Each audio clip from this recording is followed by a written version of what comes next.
चलिए फ्रेंड्स, शुरू करते हैं आज का अपना वीडियो। आज की इस वीडियो में आपको बताऊंगा वार्षिक परीक्षा 2021 से रिलेटेड बहुत ही इंपॉर्टेंट क्वेश्चन। अगर आप क्लास 9th में हैं तो इस वीडियो को लास्ट तक जरूर देखना, क्योंकि आज की इस वीडियो में आपको बताऊंगा साइंस का होगा, क्योंकि सेट बी का होगा, आपका साइंस का होगा यानी विज्ञान का होगा, आपका हिंदी एंड इंग्लिश वर्जन यानी कि यही क्वेश्चन पेपर आपका हिंदी एंड इंग्लिश वर्जन यानी कि दोनों ही मीडियम में है, अर्थात हिंदी मीडियम वाले भी इस वीडियो को देख सकते हैं और इंग्लिश मीडियम वाले भी समझ सकते हैं इस क्वेश्चन पेपर को। इस क्वेश्चन पेपर में आपको 22 क्वेश्चन है, यानी कि टोटल नंबर ऑफ क्वेश्चन इस क्वेश्चन पेपर में आपको 22 क्वेश्चन होंगे, इसमें कि टाइम 3 घंटे का आपको दिया जाएगा पेपर को सॉल्यूशन करने के लिए। Total number of print page यानी कि यह क्वेश्चन पेपर आपका 8 पेज में है। मैक्सिमम मार्क्स यानी कि 80 मार्क्स का आपका यह क्वेश्चन पेपर होगा। तो शुरू करते हैं आज का अपना वीडियो। फ्रेंड्स, वीडियो शुरू करने से पहले कुछ निर्देश आपके सामने दिए जा रहे हैं, उसे पढ़ना बहुत ही जरूरी है।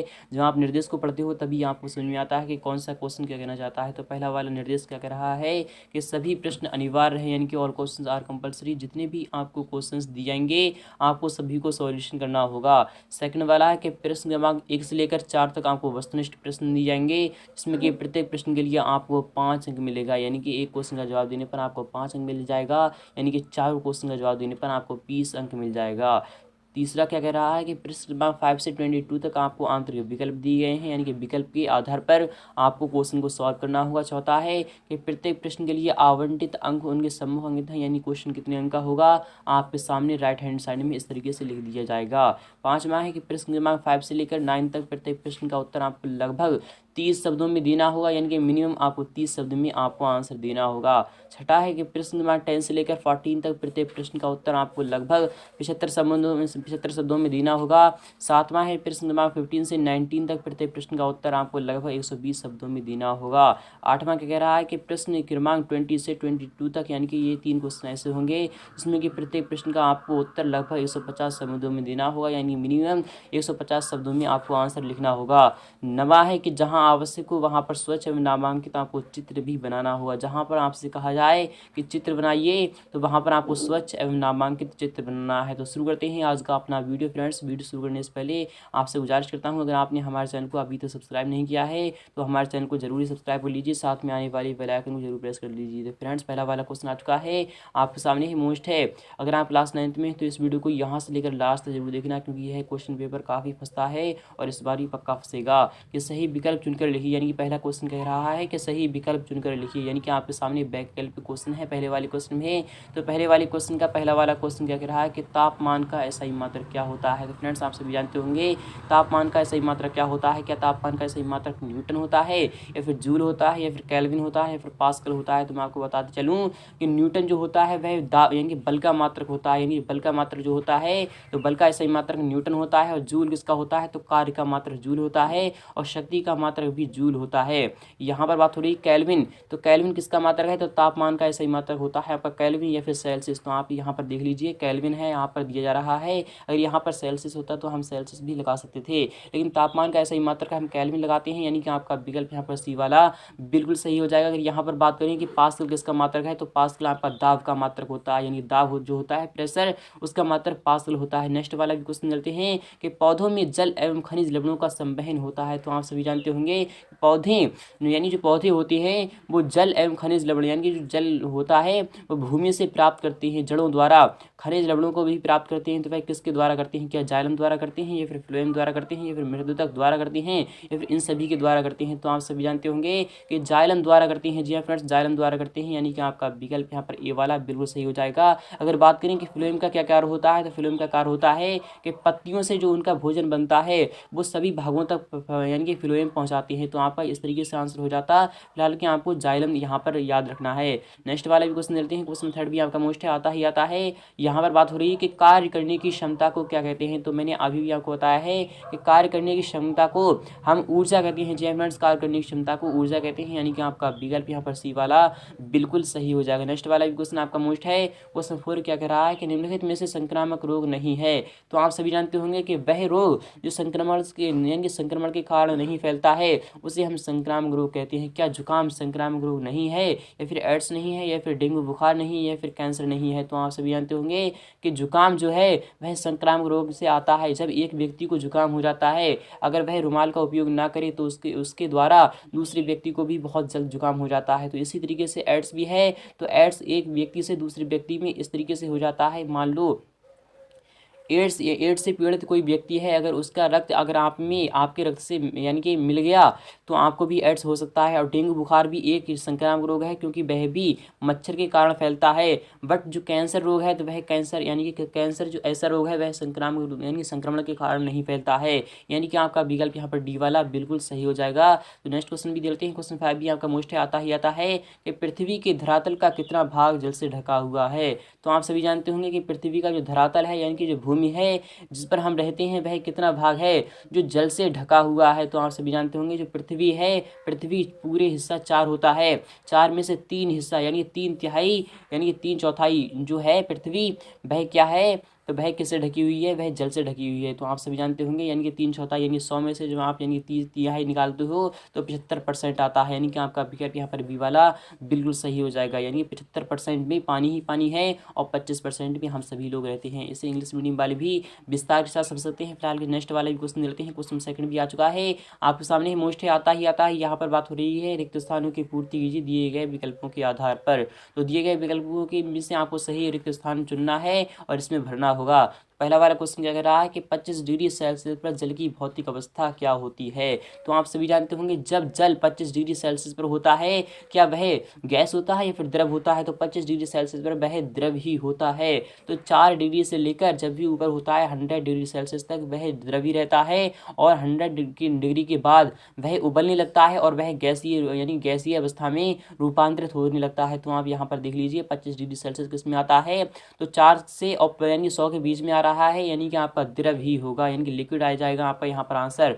नेक्स्ट वाला क्वेश्चन है कि वेग परिवर्तन की दर को कहते हैं, वेग में परिवर्तन की दर को क्या कहते हैं। तो आप सभी जानते होंगे कि वेग में परिवर्तन की दर को हम त्वरण कहते हैं और वेग किससे कहते हैं, तो चाल में परिवर्तन की दर को हम वेग कहते हैं। इस तरीके से जो आपका आंसर आ जाएगा। फिलहाल कि आपको यहाँ पर भी ध्यान रखना है कि यानी त्वरण का जो एसआई मात्रक होता है वह क्या होता है, तो मीटर प्रति सेकंड स्क्वायर। जी हाँ फ्रेंड्स, मीटर प्रति सेकंड जो स्क्वायर होता है जो बह त्वरण का मात्रक होता है। अगर यहाँ पर बात करें कि संवेग क्या होता है, तो संवेग आपका होता है यानी पी, हम पी से दर्शाते हैं द्रव्यमान गुणा वेग, यानी कि पी बराबर एम बी आपका आंसर आता है। नेक्स्ट वाला भी क्वेश्चन लेते हैं।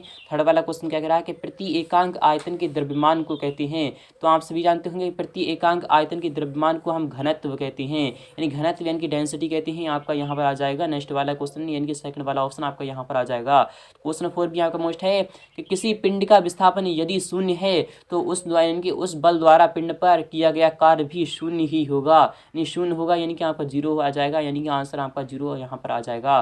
क्वेश्चन यानी कि 5 वाला भी आपका मोस्ट है कि सीएफसी का पूर्ण रूप है, यानी जो फुल फॉर्म ऑफ सीएफसी, यानी सीएफसी की फुल फॉर्म है वह क्या है, क्या वह क्लोरो है, यानी कि क्लोरो है या फिर क्लोरोफ्लोरोकार्बन है। तो आप सभी जानते होंगे सीएफसी का जो पूर्ण रूप है वह क्लोरोफ्लोरोकार्बन है।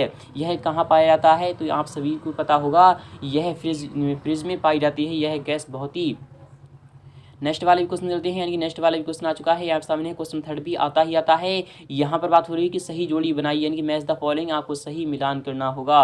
कॉलम आ और कॉलम बा आपके सामने उपस्थित हो चुका है। तो एक मोल क्या होता है, तो एक मोल आपका बराबर होता है 6.022 × 10⁻23। इसलिए आपका विकल्प यहाँ पर चौथे पर चला जाएगा। तो दाब का ऐसा ही मात्रक क्या होता है, मैंने अभी भी आपको बताया कि दाब का जो मात्रक होता है वह पास्कल होता है, यानी कि आपका सेकंड वाली यानी कि थर्ड वाली पर आपका चला जाएगा। तो पराध्वनिक तरंगे कैसे तरंगे हैं, तो आप सभी जानते होंगे कि पराध्वनि जो तरंगे होती हैं वह किससे निकलती हैं, वह सोनार से निकलती हैं। यानी सोनार एक यंत्र है जो कि समुद्र में डूबी हुई किसी चीज़ का पता लगाने में हमारी सहायता करता है। तो उसमें से जो तरंगे निकलती हैं वह पराध्वनि तरंगे निकलती हैं। तो जूल क्या है, तो आप सभी जानते होंगे जूल जो होता है वह न्यूटन मीटर होता है, न्यूटन मीटर इसका यानी कि मात्रक होता है। टीकाकरण क्या होता है, तो टीकाकरण की जो खोज की थी यानी कि चेचक के जो दाग थे उसकी उसका जो टीका बनाया था उसकी जो खोज की थी वह एडवर्ड जेनर ने की थी। आप यहाँ पर ध्यान में रखिएगा 1865 ईस्वी में की थी, आप इसे भी ध्यान में रखिएगा। यह क्वेश्चन आपका पहली बार ही पर चला जाता है। तो फ्रेंड्स उम्मीद करूँगा आपके समझ में आ चुका होगा।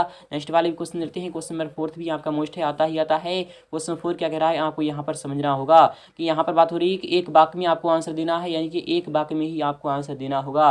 पहला वाला क्वेश्चन क्या कह रहा है, क्वेश्चन 4 का कि IUPAC का पूर्ण रूप आपको लिखना होगा, यानी फुल फॉर्म ऑफ IUPAC। तो आप यहाँ पर देख लीजिए, मैं आपको बता रहा हूँ, आप लिख लीजिए कि इंटरनेशनल, आई से आपका इंटरनेशनल हो जाएगा, फिर आज से यू से आपका आएगा union of pure and applied chemistry. आपके समझ में आ चुका होगा कि इंडिया यानी कि international union of pure and applied chemistry आपका यहाँ पर आ जाएगा आंसर निकल कर ये वाला। नेक्स्ट वाला क्वेश्चन है कि दाब को परिभाषित कीजिए। तो मैंने अभी भी आपको बताया है कि प्रति एकांक क्षेत्रफल, यहाँ पर देख लीजिए ये है आपकी दाब की परिभाषा, यानी कि हम पर बात हो रही है कि प्रति एकांक आयतन के द्रव्यमान को हम यानी कि क्या कहते हैं, हम दाब कहते हैं या फिर घनत्व कहते हैं। इस तरीके से जो आपका आंसर आएगा तो वह आपके समझ में आ चुका होगा। नेक्स्ट वाला क्वेश्चन आपका मोस्ट है कि ध्वनि तरंगें किस प्रकार की तरंगें होती हैं। फ्रेंड्स, ध्वनि तरंगें होती हैं वह किस तरीके की होती है, क्या अनुप्रस्थ होती हैं या फिर अनुदैर्घ्य होती हैं। तो आप सभी जानते होंगे कि ध्वनि जो तरंगें होती हैं वह इस प्रकार से चलती हैं, इसलिए ये अनुप्रस्थ नहीं बल्कि अनुदैर्घ्य तरंगें होंगी, यानी कि अनुदैर्घ्य तरंगें होंगी। ध्वनि तरंगें जो होती हैं वह अनुदैर्घ्य तरंगें होती हैं। बट अगर बात करें अगर इस प्रकार से चलती तो अनुप्रस्थ तरंगें हो जाती, लेकिन ध्वनि तरंगें होती हैं वह अनुदैर्घ्य तरंगें ही होती हैं सदैव। नेक्स्ट वाला क्वेश्चन है कि विषाणु जन्य दो रोगों के आपको नाम लिखना होगा, यानी जो विषाणु से जनित जो रोग होते हैं उन दो रोगों के आपको नाम लिखना होगा। तो वह कौन कौन से हैं। तो विषाणु द्वारा आपका डेंगू बुखार भी तो होता है, तो डेंगू बुखार यानी कि वायरस से होता है, तो आप यहाँ पर लिख दीजिए वायरस, यानी कि विषाणु से पीड़ित है तो डेंगू बुखार से, इसलिए आपका यानी डेंगू हो जाएगा। नेक्स्ट वाला है कि मादा एनाफिलीज द्वारा क्या होता है। इस तरीके से आपका ये जो आंसर आ जाएगा तो विषाणु द्वारा, यानी कि एक और क्या हो गया तो जुकाम आप लिख दीजिए, आपका आंसर आ जाएगा। नेक्स्ट वाला ये क्वेश्चन आपका मोस्ट है, क्वेश्चन 5 क्या कह रहा है कि ओजोन का रासायनिक सूत्र क्या होता है। तो आप सभी जानते होंगे केमिकल फार्मूला ऑफ ओजोन, यानी कि जो ये आएगा आपका 03, यानी कि आपका O3 आ जाएगा निकल कर, यानी कि O3 आपका आंसर निकल कर आएगा, क्योंकि ओजोन का जो सूत्र होता है वह O3 ही होता है। इसे इंग्लिश मीडियम वाले भी विस्तार के साथ समझ सकते हैं। नेक्स्ट वाले भी क्वेश्चन आपका मोस्ट है, आता है। क्वेश्चन 5 में क्या कह रहा है आपको समझना होगा, यहाँ पर बात हो रही है, यहाँ पर देख लीजिए क्वेश्चन 5 में कि कार्बन एवं सोडियम के परमाणु के इलेक्ट्रॉनिक वितरण आपको लिखना होगा, यानी इलेक्ट्रॉनिक विन्यास आपको लिखना होगा। कार्बन का जो यानी कि क्या होता है इसमें, यानी इस तरीके से होता है आपका 2,4 होता है, और इसमें यानी सोडियम परमाणु के आपको लिखना है तो सोडियम पे आपको 11 होती हैं, तो Na पर 11 होती हैं, तो 2,8,1 आपका इस तरीके से आंसर आ जाएगा। नेक्स्ट वाला क्वेश्चन है कि परमाणु के किन्हीं दो अपरमाणु कणों के आपको नाम लिखना होगा। तो फ्रेंड्स, जो परमाणु होता है वह 3 मूल कणों से मिलकर बना होता है, इलेक्ट्रॉन, प्रोटॉन और न्यूट्रॉन। तो जिसमें से यानी कि 3 में से आपको 2 ही लिखना होगा, क्योंकि यहाँ पर 2 की बात हो रही है, इसलिए आपको 2 ही लिखना है। क्वेश्चन 6 भी आपका मोस्ट है, द्रव्यमान संरक्षण का नियम आपको लिखना होगा। तो आप सभी जानते होंगे किसी भी वस्तु का द्रव्यमान ना तो नष्ट किया जा सकता है और ना ही उसे उत्पन्न किया जा सकता है। इस तरीके से आपका आंसर आ जाएगा। अथवा वाला भी क्वेश्चन आपका मोस्ट है कि आयन को उदाहरण सहित आपको बताना होगा। धनायन और ऋणायन क्या होता है। तो जो धातुएं होती हैं उन पर धनायन होता है, और जो यानी कि जो अधातुएं होती हैं उन पर ऋणायन होता है। इस तरीके से जो आपका आंसर आ जाएगा आप लिख दीजिए। क्वेश्चन 7 भी आपका मोस्ट है, रक्त के 2 कार्य आपको लिखना होगा। यह क्वेश्चन आप खुद ही सॉल्व कर सकते हो। अथवा वाला क्वेश्चन भी आपका मोस्ट है कि न्यूरॉन तंत्रिका कोशिका का आपको नामांकित चित्र बनाना होगा। तो न्यूरॉन की तंत्रिका आपका इस तरीके से चित्र बनता है। तो आप यहाँ पर देख लीजिए आपका आंसर निकल कर आ चुका है। फिलहाल कि आपको सही से बनाना होगा। क्वेश्चन 8 भी देते हैं, मोस्ट आता है स्तनीय वर्ग के कोई 2 आपको लक्षण लिखना होगा। स्तनीय वर्ग के कोई 2 लक्षण कौन कौन से हैं आप उसे लिख दीजिए, आपका आंसर हो जाएगा। अथवा वाला क्वेश्चन आपका मोस्ट है, जगत प्रोटिष्ठा के 2 उदाहरण भी आपको देना होगा। नेक्स्ट वाला भी क्वेश्चन आपका मोस्ट है, क्वेश्चन 9 भी आता है एक समान गति से क्या समझते हैं। यानी कि कोई भी वस्तु मान लो चल रही है तो वह एक ही गति यानी कि एक ही चाल से चल रही है, तो उसे हम एक समान गति कह सकते हैं। अथवा वाला भी क्वेश्चन आपका मोस्ट है कि मंदन को परिभाषित कीजिए, यानी मंदन क्या होता है आपको इसकी परिभाषा देना है। क्वेश्चन 10 भी आपका मोस्ट है, आता है कि निम्नलिखित को आपको परिभाषित करना है, यानी कि परिभाषा देना है आपको। तो गलनांक क्या होता है, तो वह दाब यानी कि वह टेम्परेचर जिस पर वस्तु गलने लगे, यानी कि वह टेम्परेचर जिस पर वस्तु या फिर कोई भी चीज़ गलने लगे उसे हम उस वस्तु का यानी गलनांक कहते हैं। यानी कि उस पदार्थ का हम गलनांक कहते हैं। जैसे कि जल हो गया, तो जल जब 4 डिग्री सेल्सियस पहुंचता है तो वह अपना जल का रूप यानी कि जल का रूप छोड़कर वह बर्फ का रूप धारण करने लगता है। जैसे कि जल को यानी कि जब 4 डिग्री सेल्सियस पर जब हम पहुंचाते हैं, जब हम उसे ठंडा करते हैं फ्रिज में, तो वह बर्फ का रूप धारण करने लगता है। इस तरीके से आपका जो जल का जो गलनांक है वह 4 डिग्री सेल्सियस होता है। और जो यानी कि इसका जो क्वथनांक होता है, क्वथनांक आपका 100 डिग्री सेल्सियस होता है। यानी कि वह टेम्परेचर जिस पर कोई भी यानी कि पदार्थ यानी कि खौलने लगे तो उसे हम उस वस्तु का या फिर उस पदार्थ का उसका हम क्वथनांक कहते हैं। ऊर्ध्वपातन क्या होता है, तो वह अवस्था जिससे कोई भी पदार्थ ठोस से डायरेक्टली गैसीय अवस्था में बदल जाए बिना द्रव्य बदले हुए, उसे हम ऊर्ध्वपातन कहते हैं। तो बाष्पीकरण क्या होता है, मैंने अभी भी आपको बताया है कि 100 डिग्री सेल्सियस के बाद जल होता है वह गैसीय अवस्था धारण करने लगता है, उसे हम बाष्पीकरण भी कहते हैं। नेक्स्ट वाला भी क्वेश्चन आपका मोस्ट है, आता है 10 में। अथवा वाला वाला क्वेश्चन आ चुका है कि निम्नलिखित तापमानों को आपको केल्विन इकाई में परिवर्तित करना है। तो आप सभी जानते होंगे कि 0 डिग्री सेल्सियस जो होता है वह 273 डिग्री केल्विन, ये 273 केल्विन के बराबर होता है। तो 273 आपको ऐड करना है, तो 100 में आप 273 करती हैं ऐड, तो आपका 373 केल्विन आ जाता है निकल कर, यानी 373 केल्विन आ जाएगा पहले का आपका। दूसरे का आपका 25 यानी 25 आपको यानी कि जोड़ना है, तो 25 में 273 जोड़ दीजिए, तो आपका 298 आ जाएगा निकल कर, 298 केल्विन आ जाएगा निकल कर। जीरो में आप जोड़ दीजिए तो 273 ही आपका निकल कर आएगा आंसर। नेक्स्ट वाला भी क्वेश्चन आपका मोस्ट है, आता है कि डाल्टन के परमाणु सिद्धांत के 3 अपग्रही यानी कि 3 अवगुणों को आपको लिखना है, यानी किस तरीके से डाल्टन का जो परमाणु सिद्धांत था वह फेल हो गया था। आपको 3 लिखना है, कोई 3 लिखना है। अथवा वाला भी क्वेश्चन आपका मोस्ट है कि निम्न यौगिकों में आपको विद्यमान तत्वों के नाम लिखना होगा। तो बुझा हुआ चूना में कौन कौन से हैं, पहले तो आपको फॉर्मूला पता होना चाहिए। बुझा हुआ चूना इनके CaOH का होल ट्वाइट होता है, इसका इसमें जो कौन कौन से विद्यमान तत्व हैं, तो इसमें कैल्शियम है, ऑक्सीजन है और हाइड्रोजन है, यानी कि ये 3 मूल विद्यमान तत्व हैं। आप इन तीनों के नाम लिख दीजिए, आपका आंसर हो जाएगा।